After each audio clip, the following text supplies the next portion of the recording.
જીવનમાં જેને શિસ્ત નથી એ ભક્તિમાં યોગમાં પણ આગળ નથી જઈ શકતો.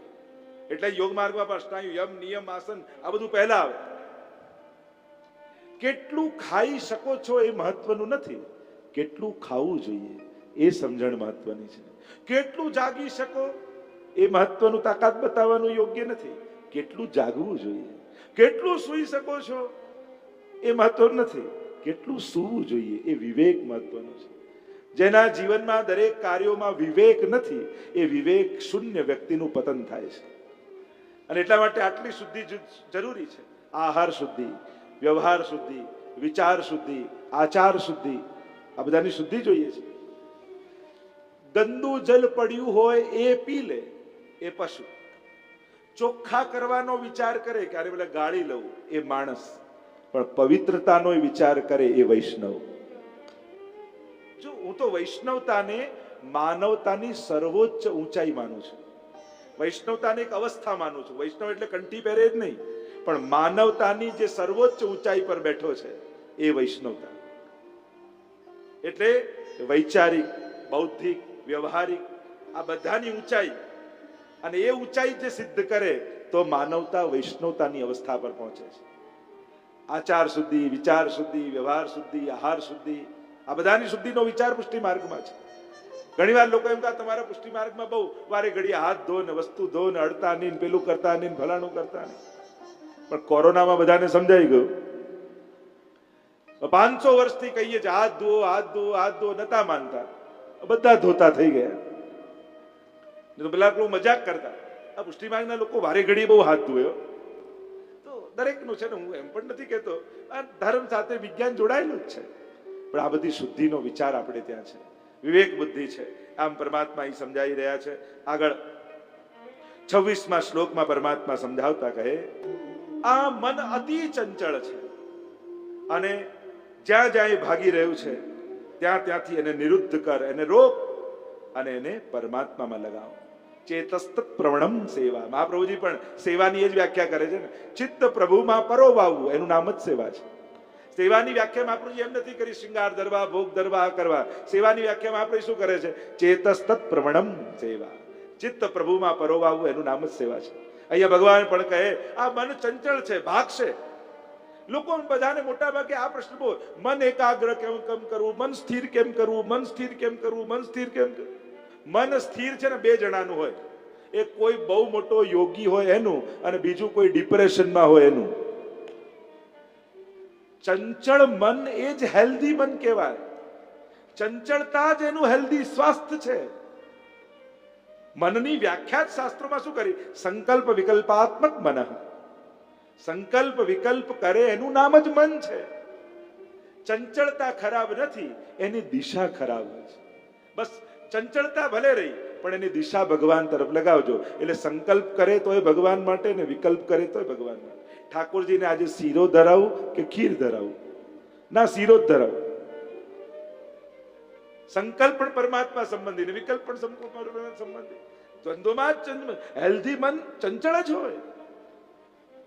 અહીંયા સ્થિરતા બહુ મહત્વની નથી. અને પ્રભુમાં લગાવવું છે તો પ્રેમ પ્રગટાવો. મનને પકડવાની કોશિશ ન કરો. મનને પકડવા જશો એટલું વધારે ચંચળ થઈ જશે, વધારે ભાગશે. પણ મન ક્યાં સ્થિર રહે? જ્યાં તમારો પ્રેમ હોય, જ્યાં તમારો લગાવ હોય. જેટલો પ્રભુમાં પ્રેમ વધશે ને, જાકો મન લાગ્યો ગોપાલ સો તાહી ઓર કેસે ભાવેરી, લેકર મીન દૂધ में રાખો જલ બિન સચ નહીં પાવેરી. મન સ્થિર કરવાનો એક જ ઉપાય, પ્રભુમાં અતિશય પ્રેમ કરવા લાગો. કારણ કે જ્યાં પ્રેમ હોય છે મન ત્યાં જ હોય છે. માને બાળકમાં પ્રેમ હોય, ભલે રસોઈ કરતી હોય ને ડ્રોઈંગ રૂમમાં ઘોડ્યું હોય, ત્યાં બાળક હલે ને તોય રસોડામાં માને ખબર પડી જાય, કારણ કે એનું મન ત્યાં છે. એટલે પ્રભુમાં પ્રેમ કેમ વધે એનો પ્રયાસ કરજો. મન કેમ લાગે એની મહેનત ના કરતા. કારણ કે પ્રેમ પ્રગટી ગયો ને પછી મન લગાડવું નહીં પડે, મન ત્યાં જ હશે. તો આ મન ચંચળ છે, એને રોકો અને રોકીને પરમાત્મા તરફ રોકો, લગાવો. એમાં જ એનું કલ્યાણ છે. એમ કહી આગળના શ્લોકમાં 30મા શ્લોકમાં પ્રભુ સમજાવતા કહે, યોવામ પશ્યતિ સર્વત્ર, જે બધામાં મને જુએ અને મારામાં બધું જુએ.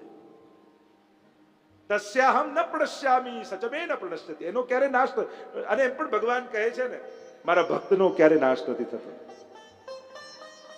કેવો ભક્ત? જે બધામાં મને જોઈએ. જો આ પહેલી અવસ્થા. ઘણી વાર ને શરૂઆતમાં ભક્તિમાં આવ્યા એટલે જે કોઈ ફોટા આપે લઈ આવીએ, જે કોઈ મૂર્તિ આપે એ લઈ આવીએ. ઘણાના મંદિર તો એવા બોમ્બેની બસ જેવા ભરેલા હોય કે સહેજ હલાવન મંદિર તો 4-5 દેવતાઓ તો આમ ગુલાટી માંડીને પડી જાય.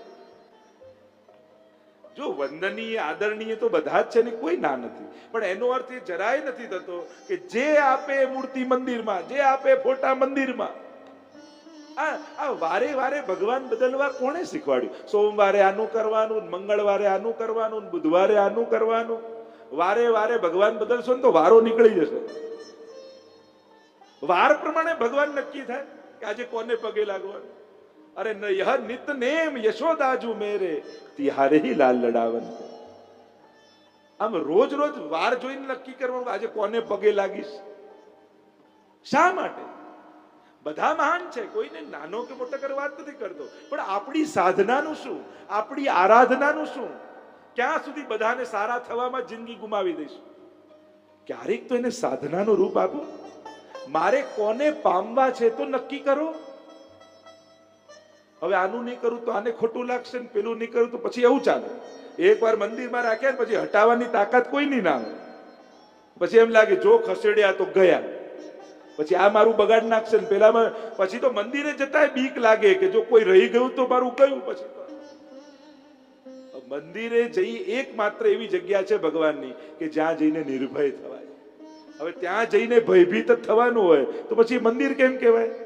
અભયમ સત્વ સંશુદ્ધિ. જે નિર્ભયતા આપે એ ભગવાન. અને સ્વાર્થી લોકો ભગવાનના નામે આપણને ડરાવે છે. આવી રમત ન કરો તમારા આધ્યાત્મિક જીવન સાથે. આ તમારા જીવન સાથેની રમત છે. તમારી શ્રદ્ધાને વિખેરી નાખવાની વાત. શ્રદ્ધા બહુ મૂલ્યવાન છે, એને વેડફો નહીં. એને ક્યાં લગાવવી, ક્યાં એને દિશા આપવી, ક્યાં એને સમર્પિત કરવી. આ જીવન અને રમત ન બનાવો.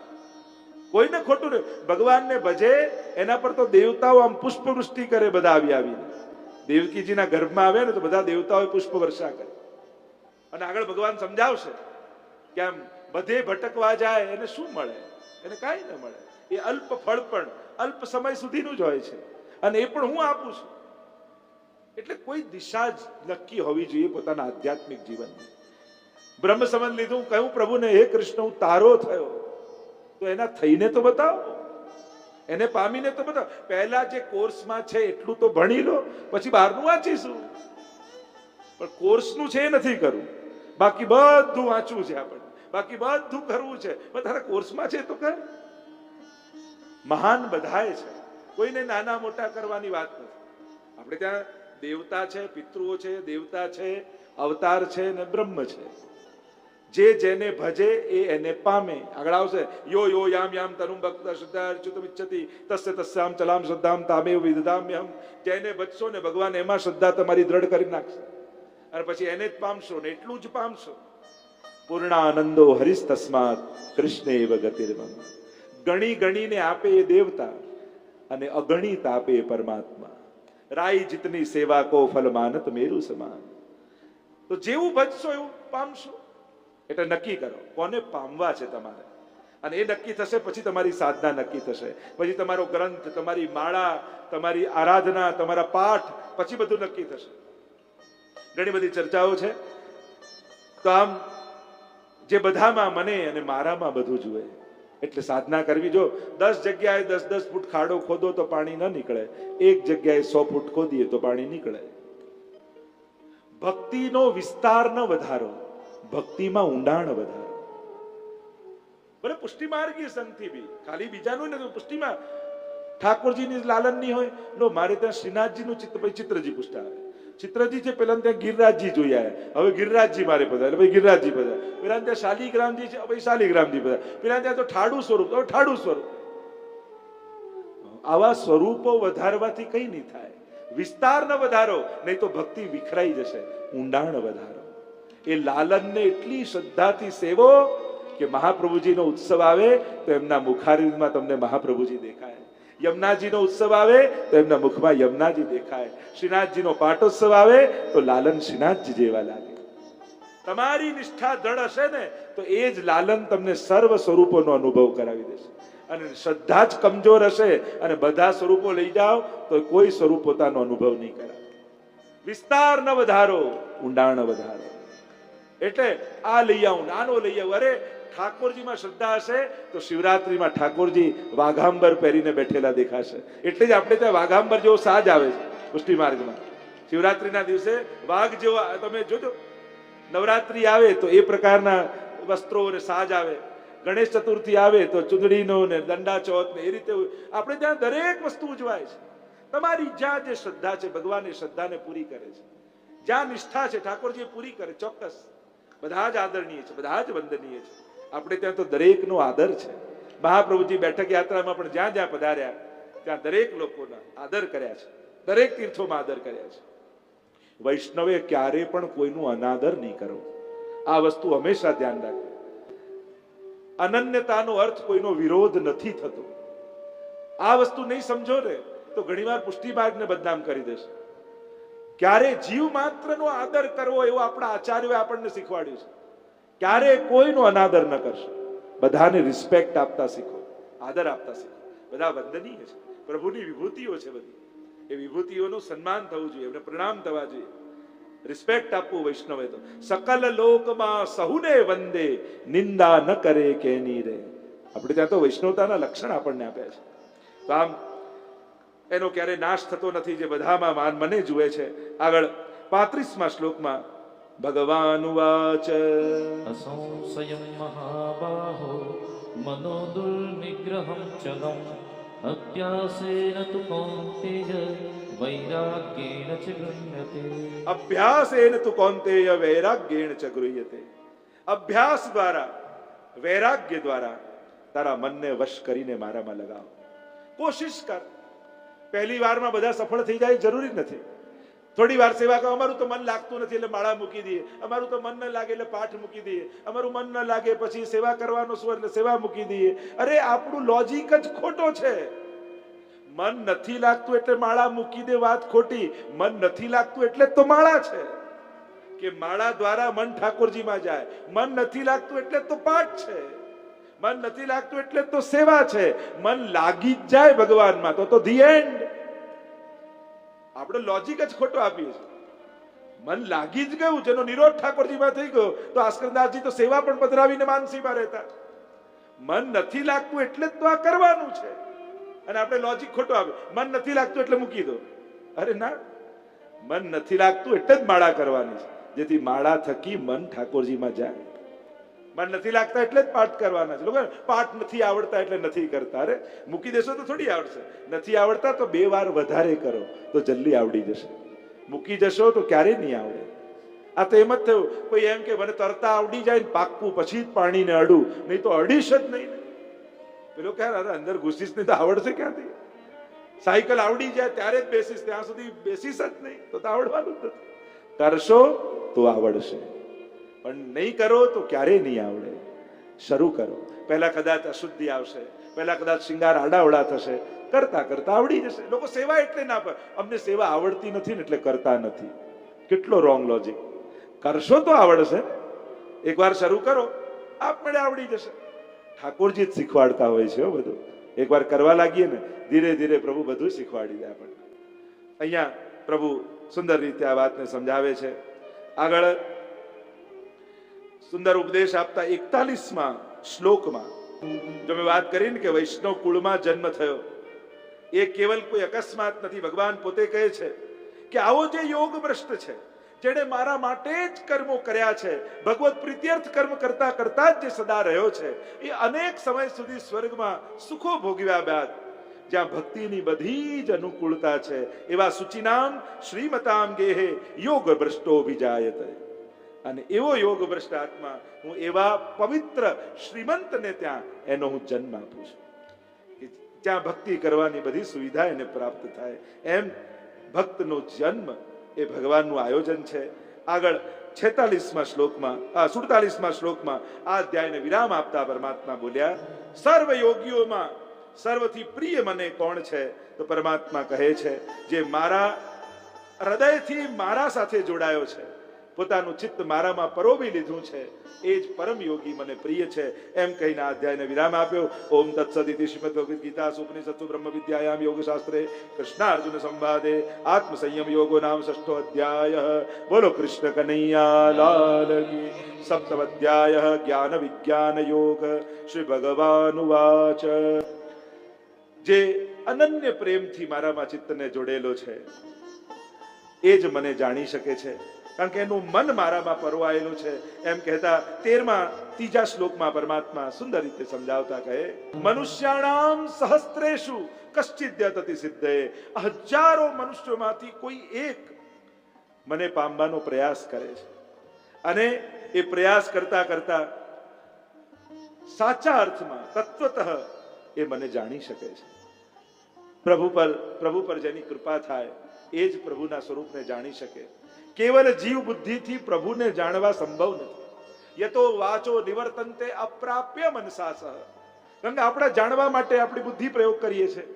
તો યતો વાચો વાણી બુદ્ધિ આદિ જેનાથી પર છે એ પરમાત્મા છે, અને એની કૃપા થકી જ એને જાણી શકાય છે. એમ કહીને 7મા અધ્યાયમાં તો ખૂબ સુંદર સુંદર બધા શ્લોકો છે. પણ ભગવાનને જાણવામાં પ્રતિબંધ શું આવે છે? કેમ કણકણમાં વ્યાપેલા પરમાત્માનો આપણે અનુભવ કરી શકતા નથી? એનું કારણ શું છે? તો એ કારણ બતાવતા 14મા શ્લોકમાં પરમાત્મા બોલ્યા, અને એ છે ભગવાનની માયા. જે છે એને છુપાવે, નથી એને બતાવે, એ ભગવાનની માયા છે. કેવી છે? દૈવી એશા ગુણમયી મમ માયા દુરત્યયા. જેને તરવી ખૂબ કઠિન છે એવી મારી માયા છે. માયાથી તરવું બહુ કઠિન છે, કારણ કે છે દૈવી, પછી ગુણમયી છે. એને જાણવું કઠિન છે ને પછી એનાથી તરવું કઠિન છે. પણ કોણ તરી શકે છે? મામે વયે પ્રપદ્ય. જે મારા છે એ તરી શકે છે. એટલે તો આપણે બ્રહ્મ સમય લેતી સમય ભગવાનને શું કહીએ? હે કૃષ્ણ, હું તારો છું. જ્યારે એ જાગૃતિ થઈ જાય કે હું ભગવાનનો છું, એ જ માયાને તો જેમ પેલું કહે કે માછીમાર જાળ પકડનારો હોય, એ માછલી પકડવા જાળ નાખે, અને જે માછલીઓ દૂર ભાગે બધી જાળમાં ફસાઈ જાય. પણ હોશિયાર માછલી હોય ને દૂર ન ભાગે, એ માછીમારના પગ પાસે આવીને ઉભી રહી જાય, અને જે પગ પાસે આવી જાય એ બચી જાય, અને બાકી બધી જ ફસાઈ જાય. મામે વયે પ્રપદ્યન્તે માયામેતામ તરંતિ. જે મારા છે એ તરે છે. એમ જ ભગવત ધામમાં જવાનો તમે પ્રયાસ કરો, અને જ્યાં દ્વાર ખોલીને અંદર જવા જાઓ એમાં જ ભગવાને છોડેલી માયા બસતી આવે. દૈવી એશા ગુણમયી મમ માયા દુરત્યયા. એમ લાગે કે આમાં ફસાઈ જઈશ, ખાઈ જશે. એટલે તમે શું કરો? હે હરી જ્યાં પુકાર કરો એટલે ભગવાન શું કરે? માયા, એટલે માયા દોડતી દોડતી આવે, ભગવાન પાસે બેસી જાય, અને તમને ગોલોકધામમાં પ્રવેશ મળી જાય. મામે વયે પ્રપદ્યન્તે માયામેતામ તરંતિ. પ્રભુના થાવ, એના નામનો પુકાર કરો, એની સેવામાં જોડાઈ જાઓ. અને આપણે આ બધું કરીને શું કરવાનું છે? બસ એટલું પ્રભુને અનુભવને અહેસાસ કરાવો છે કે ઠાકોરજી, તમારા સિવાય અમારું બીજું કોઈ નથી કરનારું, અમે તમારા છીએ. બસ આટલો અહેસાસ કરાવી દો ને, પછી પ્રભુ તમારું બધું જ કરશે. આગળ આવશે અનન્યા ચિંતયંતો મામ યે જનુપાસતે તેષામ નિત્યાભિયુક્તાનામ યોગક્ષેમં વહામ્ય. એનું બધું જ હું કરું છું, જે મારો થઈ જાય છે. એટલે પ્રભુને એટલો અહેસાસ કરાવો, તમારા સિવાય અમારું કોઈ નથી. બસ આટલું જો પ્રભુને થઈ ગયું ને, તો તમારું સઘળું એ કરશે. એમ પ્રભુ તારનારા છે. આગળ 15મા શ્લોકમાં પરમાત્મા સુંદર રીતે સમજાવતા પરમાત્મા સમજાવે છે કે કોણ મારો અનુભવ કરી શકે, મને જાણી શકે, અને બાકી તો જેની બુદ્ધિ હણાયેલી છે એ સમજાવતા 15મા શ્લોકમાં કહ્યું. અને માયા વડે જેનું જ્ઞાન, જેની સમજ હરાઈ ગઈ છે, જેની બુદ્ધિ હણાઈ ગઈ છે, એ ક્યારે મને ભજી શકતા નથી. તમે જે માયાથી આપલાવિત છે, હરિના યે વિનિર્મુક્તા તે મગ્ના ભવસાગરે. ભગવાને જેનો હાથ છોડી દીધો હોય ને, એ માયામાં ખૂપી જાય, એ મહાપ્રભુજી આજ્ઞા કરે છે. અને ભગવાને જેને છોડી દીધો છે, માયામાં જે ખૂપાઈ ગયો છે, એ ભગવાનને ભજી શકતો નથી. તમે એને ગમે તેટલા લોજિક આપો, ગમે તેટલો પ્રસાદ ખવડાવો, એના માટે ગમે તેટલા યમનાષ્ટક કરો, પણ પ્રભુએ ઈચ્છ્યું છે કે આના મુખે મારું નામ ન આવવું જોઈએ, તો ગમે તેટલું કરો તો એના મુખમાં ભગવાનનું નામ નહીં આવે. મહાપ્રભુજી સમજાવે છે, પ્રભુએ સૃષ્ટિનું સર્જન તો કર્યું, પણ 3 રીતે કર્યું: પુષ્ટિ, મર્યાદા અને પ્રવાહી. અને જે પ્રવાહી સૃષ્ટિ ભગવાને સંસાર ચલાવવા માટે પ્રગટાવી છે, તો એને ભગવાન ક્યારે યાદ આવતા નથી. ગમે તેટલો પ્રયાસ કરો. સ્વયં મહાપ્રભુજી, હરિરાયજી પણ સમજાવ્યું, 2 પ્રકારના પ્રતિબંધ છે, એક જીવકૃત અને બીજું ભગવતકૃત પ્રતિબંધ. એટલે કે ભગવાન જ ઈચ્છતા હોય કે આના હાથની સેવા મારે લેવી નથી, તો તમે ગમે તેટલા પ્રયાસ કરો પણ તમે સેવા નહીં કરી શકો. કારણ કે પ્રભુ જ તમારા હાથની સેવા લેવા નથી ઈચ્છતા. અને સેવા એટલે કેવળ ક્યાંક પ્રભુ સન્મુખ બેસીને કરાય એ જ નહીં. સેવા તો વૃત્તિનું નામ છે. ભક્તની સેવા પ્રવૃત્તિ નથી, ભક્તની તો વૃત્તિ સેવા છે. એને સેવામાં જ આનંદ આવે છે. એને પછી વૈષ્ણવની સેવામાં રાખો, ગુરુની સેવામાં રાખો, પ્રભુની સેવામાં રાખો, માનવની જ્યાં પણ રાખો, પણ સેવા એ વૈષ્ણવની પ્રવૃત્તિનું નામ નથી, વૃત્તિનું નામ છે. તો જેના જ્ઞાન હરાઈ ગયા છે માયા દ્વારા, એને ભગવત પ્રેમ થતો નથી, જાગતો નથી. 16મા શ્લોકમાં પ્રભુ ભક્તોના પરિચય આપતા બોલ્યા, ચતુર્વિધા ભજન્તે મામ. 4 જણાને ભક્તો કયા? 4 પ્રકારના ભક્તો મને ભજનારા છે. ચતુર્વિધા ભજન્તે મામ જના સુકૃતિનો અર્જુનો. કયા કયા? આર્તો, જિજ્ઞાસુ, અર્થાર્થી, જ્ઞાની ચ ભરતર્ષભ. 4 પ્રકાર ભક્તોના 4 રીતે વર્ગીકરણ ઠાકોરજી કરી દીધા. સૌથી પહેલો આર્ત ભક્ત. દુઃખ પડે એટલે દોડીને પરમાત્મા પાસે જાય. જીવ ગયો છે સ્વાર્થથી, પણ ભગવાન એને તરછોડતા નથી. મારા શરણે આવ્યો છે ને એટલે ભગવાન એને પણ ભક્ત જ કહે છે, આર્ત ભક્ત કહે. જેમ ગજેન્દ્ર, દ્રૌપદી આદિની કથા જુઓ તમે. ગજેન્દ્ર જ્યારે ડૂબવા લાગ્યો, સ્વજનો છોડીને ભાગી ગયા, કોઈ આજુબાજુ ન રહ્યું, અને ડૂબતા ડૂબતા છેલ્લે સૂંઢથી કમળ લીધું, હે હરી કરીને પુકાર કર્યો. પરમાત્મા ગરુડ પર સવાર થઈને આવ્યા, ઉદ્ધાર કર્યો. આર્ત ભક્ત. દુઃખ આવે, અને દુઃખ આવે ને તો બીજે બધે ફાફા મારવા કરતા ભગવાન પાસે માંગી લેવું સારું. અન્યાશ્રય કરતા સકામ ભક્તિ સારી. ગમે ત્યાં જઈને હાથ ફેલાવવા કરતા માંગ્યા વગર નથી રહેવાતું, તો પ્રભુ પાસે જ માંગી લો. પુષ્ટિ ભક્ત અને નિષ્કામ ભક્ત બનવું તો કઠિન છે. બધા નિષ્કામ ભક્તિ કરી શકતા નથી, પણ કામના સાથે પણ ભગવાનના શરણે આવ્યો ને એટલે ભગવાન તો એને પણ ભક્ત જ કહે છે. આર્તો, જિજ્ઞાસુ, જાણવાની ઈચ્છા વાળો. જ્ઞાતુમ ઈચ્છા જિજ્ઞાસા, જેને અનેક પ્રકારની જિજ્ઞાસાઓ છે. ભગવાન કઈ રીતે, સૃષ્ટિનું સર્જન કઈ રીતે, તત્વતઃ, મહાત્મ જ્ઞાન, આ બધું જાણવાની ઈચ્છા વાળો જિજ્ઞાસુ. ત્રીજો અર્થાર્થી, કોઈ ને કોઈ કામના લઈને ભગવાન પાસે જનારો. કોઈક ને કોઈ, જો કામના લઈને જાઓ ભગવાન પાસે ગયા. આમ તો આપણે ત્યાં તો મહાપ્રભુજી તો મના કરે છે. માંગવાની ઈચ્છા છે ત્યાં સુધી ભક્તિ નહીં થાય. મેં એટલે કહ્યું ને, સબ કુછ માંગ લિયા હૈ, એક તુજકો માંગ કર. सब कुछ मांग लिया है, एक तुझको मांग कर, उठते नहीं है हाथ मेरे इस दुआ के बाद. તને માંગ્યું તો બધું જ મળી ગયું, હવે બીજું શું માંગો? જેનું બધું જ છે એ તમારો થઈ ગયો, તો બીજું મેળવવાનું શું બાકી રહે? પણ જે સકામ ભાવથી પણ જાય છે, ભગવાન એને પણ અર્થાર્થી ભક્ત કહીને ગળે લગાડી લે છે. ચલ, કામના સાથે આવ્યો પણ મારી પાસે આવ્યો છે. કોઈ પણ ભાવે ભગવાન પાસે જાઓ. ત્યાં પંચાધ્યાયમાં પણ કહ્યું ને, કામમ ક્રોધમ ભયમ સ્નેહમ ઐક્યમ સૌર્ધમેવ ચ નિત્યમ હરવ વિદતો યાંતિ તન્મયતામ. કોઈ પણ ભાવે ભગવાનને ભજો, ભગવાન તો સગળા મનોરથો પૂરા જ કરવા વાળા છે. અર્થાર્થી ભક્ત, કોઈ ને કોઈ અર્થ. એટલે આપણે ત્યાં કહીએ છીએ ને, આપણે સુખના અંતમાં કુંતાજીએ ભજ્યા, દુઃખના અંતમાં ઉત્તરાએ ભજ્યા, દેહના અંતમાં ભીષ્મજીએ ભજ્યા. ભાગવતના પ્રથમ સ્કંદમાં આ 3 પ્રમાણ તમને મળી. આ ભાગવતમાં 4 ભક્તોના પ્રમાણ તમને મળશે.